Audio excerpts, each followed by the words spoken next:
Check कर तुमने mark नहीं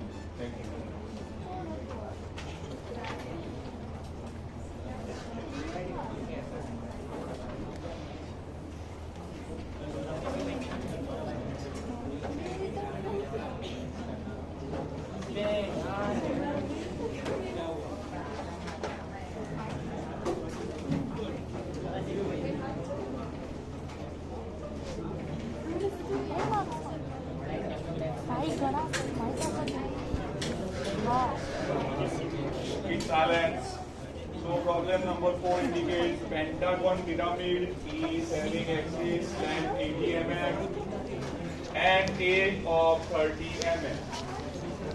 एक्सिस की जो वर्टिकल हाइट है वो 80 लेनी है और साइड की लेंथ है वो 30 लेनी है. Is resting on one of its base. As यहाँ कॉर्नर नहीं लिखा हुआ. एज का मतलब है यहाँ राइट साइड की ओर एज रखनी है.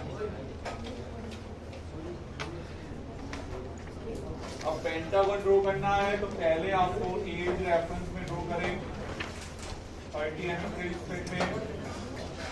बार बार ये शेप आपको बता रहा हूँ किस तरह से ड्रॉ करना है तो भी गलती होती है. ओके, हमें ये सॉलिड होगा वो राइट साइड को करना होगा, टिल्ट करना होगा. तो जो रेफरेंस किया हुआ है यहाँ पे एज के ऊपर टिल्ट हो रहा है तो एज है वो राइट साइड रखनी रहेगी. ए पॉइंट बी पॉइंट. अब यहाँ से 108 पेंटागन है तो 108 डिग्री पे आपको प्रोजेक्शन लाइन बनानी है. इसके बाद 30 mm की आपको रेडियस लेके मार्किंग करना है. अपना लेंथ लेके यहाँ पे आके मार्किंग करें.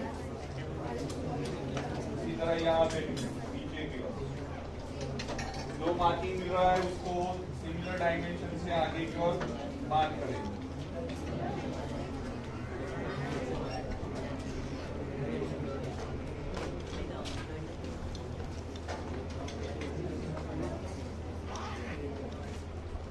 तो इस तरह से आपको पेंटागन ड्रॉ करना है.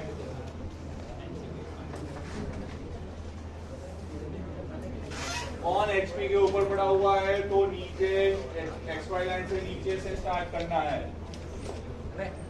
आपको एग्जाम में जो डायमंड शेप का एग्जांपल पूछा गया था उसमें वर्टिकल प्लेन लिखा हुआ था, प्रोजेक्शन प्लेन का जो प्रॉब्लम था उसमें तब आपको ऊपर से डायमंड शेप स्टार्ट करना रहता था. जिसने नीचे से स्टार्ट किया है वो गलत होगा. ओके, और इसके प्रोजेक्शन सॉरी. अब ये क्या है? पिरामिड है. तो पिरामिड है तो हमें सेंटर पॉइंट फाइंड करना होगा. तो सेंटर पॉइंट फाइंड करने के लिए ए बी जो है उसका मिड पॉइंट, वहां से सामने की कॉर्नर की एक प्रोजेक्शन लाइन बनानी. उसी तरह से सी डी है उसका कोई मिड पॉइंट है, सामने की जो कॉर्नर है उससे जुड़ने वाली लाइन बनानी. अब जो पॉइंट मिलेगा ये सेंटर पॉइंट होगा. अब ये सेंटर ऑफ दिस पेंटागन. सभी कॉर्नर को जब भी पिरामिड कहा जाए तो सभी कॉर्नर को कनेक्ट करना है, ये भूलना नहीं है. हेक्सागन के प्रॉब्लम पूछे गए हैं. हेक्सागन पिरामिड तो कई सारे स्टूडेंट ने ये एपेक्स पॉइंट है उसके साथ नहीं जोड़ा है. हर एक कॉर्नर पिरामिड है, हर एक कॉर्नर के रिस्पेक्ट में सेंटर पॉइंट या एपेक्स पॉइंट है उससे लाइन बनानी है कॉर्नर से. ए बी सी डी ई.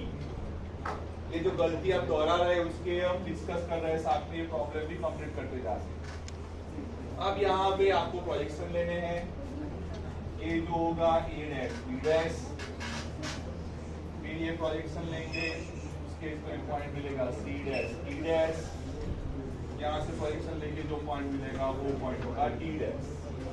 यहाँ पे एपेक्स पॉइंट जो ओ पॉइंट है उसके भी प्रोजेक्शन एक्स वाई के रिस्पेक्ट में ऊपर की ओर एक्सटेंड करने हैं और ये आप चेन लाइन से दिखा सकते हैं. अब जो हाइट बताई दी गई है, हाइट है 80 mm. तो ध्यान रखना है यहाँ से वर्टिकली 80 mm के रिस्पेक्ट में डायमेंशन लेना है और जो एक्सिस के ऊपर 80 mm पे जो पॉइंट मिल रहा है वो पॉइंट होगा ओ डैश. अब ये ओ डैश को हर एक कॉर्नर के साथ, यानी ए एंड बी है उसके साथ, सी एंड ई है उसके साथ, एंड ओ एंड डी है उसके साथ जोड़ना है। तो इस तरह से ये फ्रंट व्यू होगा पेंटागन जो एचपी के ऊपर पड़ा हुआ, और ये टॉप व्यू होगा पेंटागन जो एचपी के ऊपर रखा गया है। अब the pyramid resting on one of its base is on the HP. आगे एक बार बढ़ते हैं। The projection when the axis of the pyramid is inclined at 30 degree to the HP. किसको रेफरेंस लेना है? एक्सिस को। ये एक्सिस को HP के साथ 30 डिग्री बनानी होगी। अब जो एक्सिस एंड बेस ये 90 डिग्री पे है, तो हम डायरेक्ट एक्सिस 30 डिग्री पे बनाएंगे तो आपको बेस ड्रॉ करने में दिक्कत हो सकती है। तो इसके लिए हमने आगे भी कहा है कि जो अगर एक्सिस कही गई है तो पहले आपको बेस है वो ड्रॉ करें। 90 माइनस जो एक्सिस का एंगल है उसके रिस्पेक्ट में जो एंगल मिल रहा है 60 डिग्री, यानी ये base A and B1 point लेना है, यहां से 60 डिग्री पे आपको लाइन बनानी है। 60 डिग्री कितना होगा? 90 माइनस एक्सिस। मान लीजिए यहाँ एक्सिस 45 डिग्री एचपी के साथ बना रही है, तो 90 माइनस 45 तो 45 डिग्री पे ये बेस बनानी है। पहले ए से सी डैश लिखिए, यहाँ पे आके मार्किंग करें C1 ए से डी डैश लेना है, मार्किंग करें D1।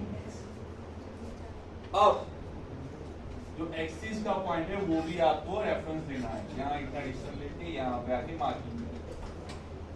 अब जो ये एक्सिस है उसकी आपको projection line as a chain line आपको परपेंडिकुलर टू बेस ड्रॉ करनी होगी। तो ये जो एंगल होगा आगे जाके 30 के रिस्पेक्ट में मिलेगा। अब एक्सिस के रिस्पेक्ट में वर्टिकल हाइट 80 है, तो यहां से 80 mm के रिस्पेक्ट में आपको मार्किंग करनी है।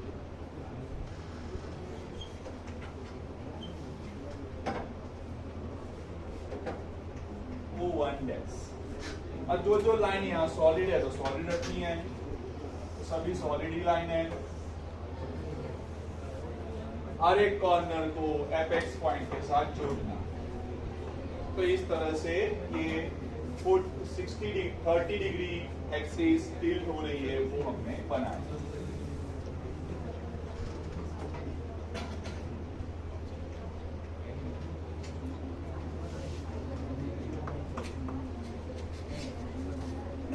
अब इसका टॉप व्यू बनाना है।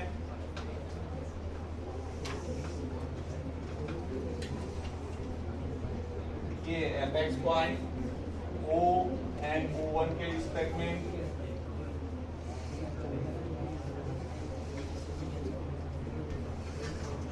बहुत ही लाइट प्रोजेक्शन लीजिए। A1 B1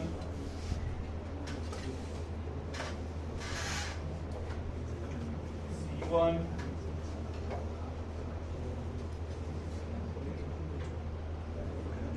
D1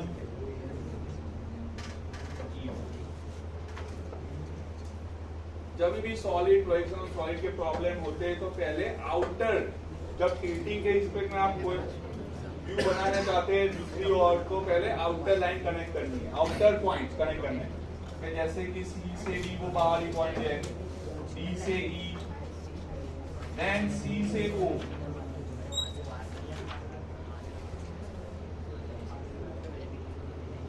एंड अगर थोड़ा E बाहर की ओर है तो E से O भी आप कनेक्ट कर सकते हैं।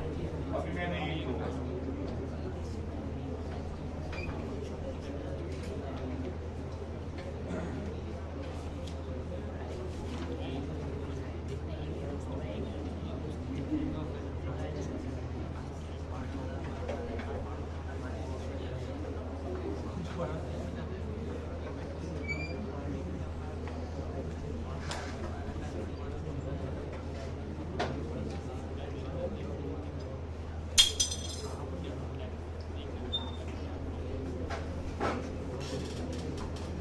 बाहरी पॉइंट कनेक्ट किए C1 D1 E1 E1 से O1 C1 से O1।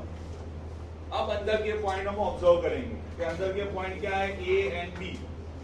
तो A एंड B का यहाँ XY के ऊपर है। अब ऊपर से देखेंगे तो वो कॉर्नर्स नहीं दिखेंगे, इसकी वजह से B से C डैश, A से B डैश एंड A से E इतनी डैश करनी है। अब ये कॉर्नर है, हर एक कॉर्नर O के साथ जोड़ना होगा। तो A जो कि अंदर की ओर है उसके इस पे मुझे डैश लाइन से जोड़ना है O से A1, O से B1, O से C जुड़ा हुआ है, O से D। अब D कहाँ है? ऑब्जर्वर के सामने बाहर की ओर है, यहाँ फ्री एंड पे है। तो ये सॉलिड लाइन से कनेक्ट है O से D एंड O से E जो हमने कनेक्ट किया हुआ। तो ये प्लान होगा for the step HP axis next 30 degree with the horizontal. Now next, the plan of the axis of the pyramid make 45 degree with the vertical plane. अब फिर से एक्सिस का रेफरेंस देना है। अब एक्सिस माने यहाँ हम रिप्लेस करते हैं O से D1, उसको हमें रेफरेंस देना है क्योंकि यहाँ पे अगर एक्सिस हम देखें तो ये ही एक्सिस है। तो ये एक्सिस के रिस्पेक्ट में हम OD एज अ रेफरेंस दे सकते हैं।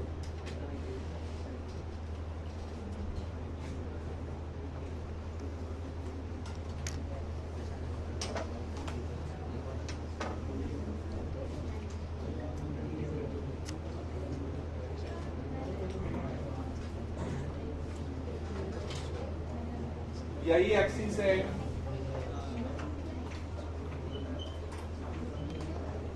तो एक्सिस के ऊपर सॉलिड लाइन D1 हमने ड्रॉ की है। अब उसको हम रेफरेंस लेंगे। अब ये रेफरेंस देने के लिए ध्यान रखना है, अगर आपको ऐसा कहा जाए कि एपेक्स पॉइंट ऑब्जर्वर से दूर है तो ये O पॉइंट आपको ऊपर की ओर ड्रॉ करना है।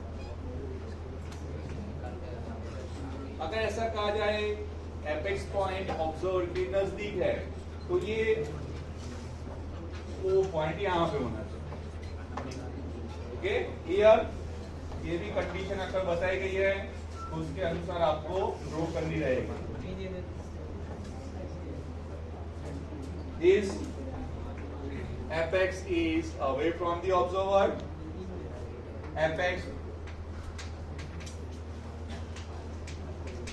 Apex is near to the observer. Observer कहाँ होगा? फ्री एंड पे। ओके, अब ऐसा भी कह सकते हैं कि base is near to the observer, तो आपको ये कंडीशन अप्लाई करनी है। Base is near to the observer, apex is away from the observer.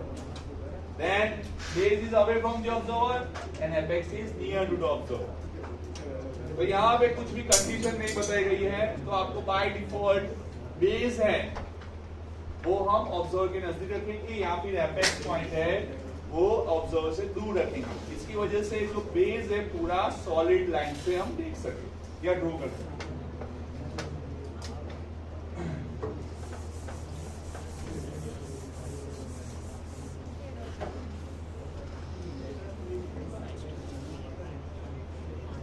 So 45 degree है, तो ड्रॉ 45 डिग्री लाइन।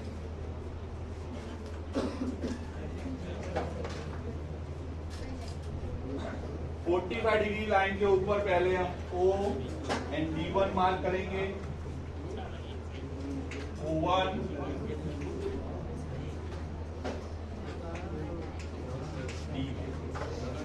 स्केल की मदद से, सॉरी राउंडर की मदद से आप मार्किंग करेंगे और उसके रिस्पेक्ट में ये आपको ड्रॉ करना होगा।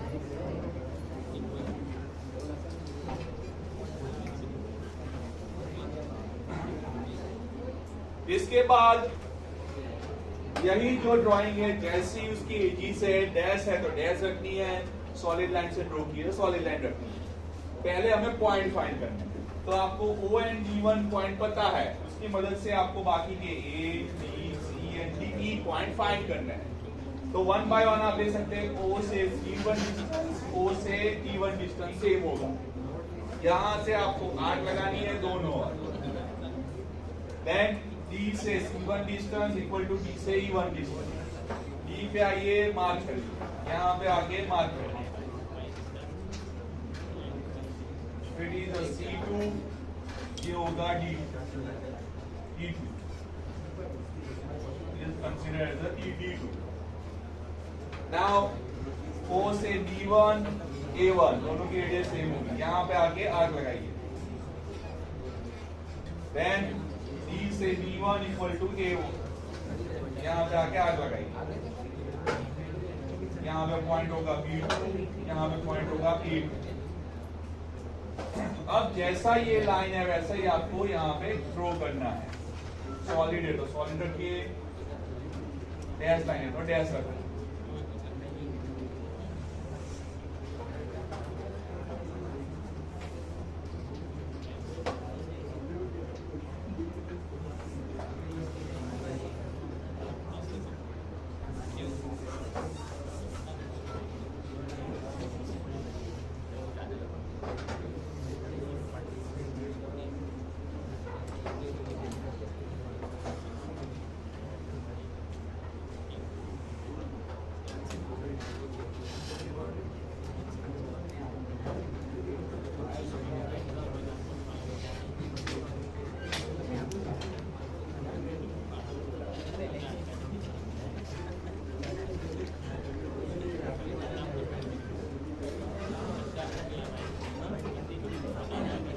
ये जो ऑब्जेक्ट आपको यहाँ पे टिल्ट करना है, अब इसको ऑब्जर्वर एंड से यहाँ पे ड्रॉ करिए।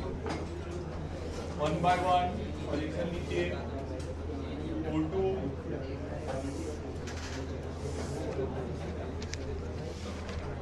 A2 B2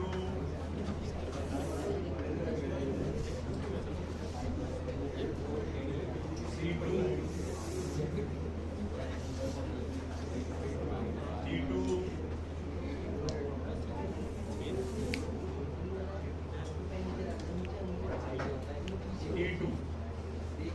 okay. अब यहाँ अगर बेस ऑब्जर्वर के सामने है तो पूरा जो बेस है A B C D वाला वो आपको सॉलिड लाइन से ड्रॉ करना है। तो बेस पूरा दिखेगा। अब हमें हर एक कॉर्नर को एपेक्स के साथ कनेक्ट करना है। तो बाहरी पॉइंट O से यहाँ पे 2 है, O से D है, O से E सामने की ओर है।